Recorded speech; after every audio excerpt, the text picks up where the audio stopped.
नमस्कार दोस्तों, आपका स्वागत है आपके अपने YouTube चैनल जॉब ज्ञान टीवी के अंदर। आज हम बात कर रहे हैं DSSB 02/2026 की रिक्वायरमेंट है, जो कि टोटल पोस्टें हैं वो 216 हैं। इसके बारे में हम पूरी जानकारी प्राप्त करेंगे। कौन सी एडवर्टीज़ है, एडवर्टीज़ नंबर है 2/2026, जिसके अंदर एलिजिबिलिटी, क्वालिफिकेशन, सभी चीज़ें, एज लिमिट, सिलेक्शन प्रोसेस, सभी हम जो बातें करेंगे वो इस वीडियो के अंदर करेंगे।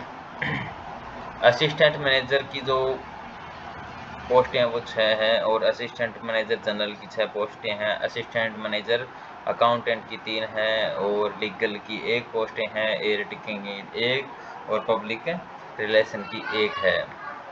असिस्टेंट ग्रेड 1 IT 6 पोस्ट है और रेडियोग्राफर की 96 पोस्टें हैं।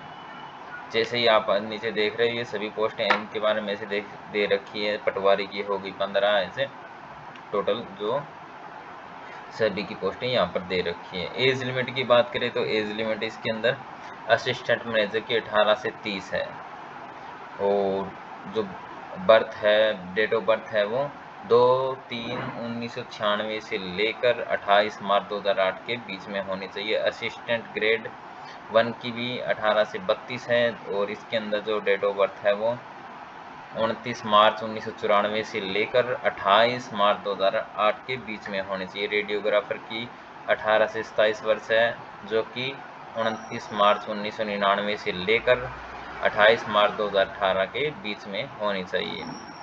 ऐसी सभी की दे रखी है। डेट ऑफ बर्थ देखिए, यहाँ से लेकर यहाँ तक आप देख सकते हो, इसके बीच में इनकी डेट ऑफ बर्थ होनी चाहिए। अगर हम क्वालिफ़िकेशन की बात करते हैं तो असिस्टेंट मैनेजर की जो क्वालिफ़िकेशन है वो MBA होनी चाहिए। असिस्टेंट मैनेजर लीगल है वो LLB 3 ईयर एक्सपीरियंस इसके साथ होना चाहिए। असिस्टेंट मैनेजर पब्लिक रिलेशन इसके ग्रेजुएशन विद डिप्लोमा PR और एडवर्टीज मास कम्युनिकेशन और 2 साल का एक्सपीरियंस होना चाहिए। असिस्टेंट ग्रेड 1 BTech और computer engineering, computer science, computer technology, information, radiographer intermediate +2 पास होना चाहिए और विद साइंस स्ट्रीम से होना चाहिए। 2 साल का डिप्लोमा भी चलेगा। सर्टिफिकेट फॉर रेडियोग्राफर के अंदर होनी चाहिए। BSc रेडियोग्राफर और रेडियोलॉजिकल चलेगा इसके अंदर। इसके बाद है जूनियर रेडियोग्राफर, इसके अंदर +2 है और 2 साल का एक्सपीरियंस है। डार्क रूम का, एक्सरे रूम का।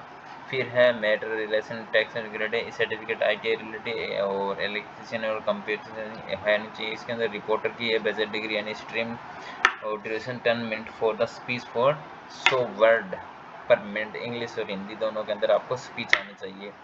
और फिर हम बात करते हैं कातिब। कातिब की +2 है और उर्दू के अंदर होना चाहिए 2 साल का कोर्स कातिबी होनी चाहिए। Patwari bachelor degree any stream. Junior law officer, इसके अंदर बैचलर डिग्री और लॉ के अंदर होनी चाहिए 5 साल का experience. Chemical assistant BSc with chemistry 2 साल का एक्सपीरियंस। स्टेनोग्राफर की बैचलर डिग्री और स्टेनो होना चाहिए साथ में। जूनियर लेबोरेटरी असिस्टेंट +2 और साथ में 3 साल का +2 विद साइंस और 3 साल का एक्सपीरियंस भी इसके अंदर मांग रखा है। और बुक बिल्डर की है सर्टिफिकेट ITI बुक बिल्डर को रिक्वायरमेंट। और assistant micro photography BSc physics के अंदर और certificate for radiographer. For other post के लिए आप ऑफिशियल डिटेल देखें ना, मोस्टली आपको बड़े यहाँ पर चीज़ें बता दी गई है। जो फीस है वो फीस 100 रुपये है। OBC जनरल और EWS के लिए, SC ST और ESM फीमेल कैंडिडेट के लिए कोई भी फीस नहीं है। सिलेक्शन प्रोसेस की बात करें तो इसके अंदर सबसे पहले आपका रिटन टेस्ट होगा, फिर स्किल टेस्ट होगा, जो भी जैसे स्टेनो की हो गई और ऐसे जिसके अंदर स्किल की ज़रूरत है वो होगी। फिर उसके बाद आपका डॉक्यूमेंट और मेडिकल है। और इसकी स्टार्टिंग डेट है वो 27 फरवरी से लेकर 28, जो क्लोजिंग डेट है वो 28 मार्च 2026 तक है। अगर आपको ये वीडियो अच्छी लगे तो इसको सब्सक्राइब कीजिए चैनल को और ये वीडियो आगे शेयर भी कीजिए। अगर आपके कोई सवाल जवाब है तो आप हमें SMS कर सकते हो। धन्यवाद दोस्तों।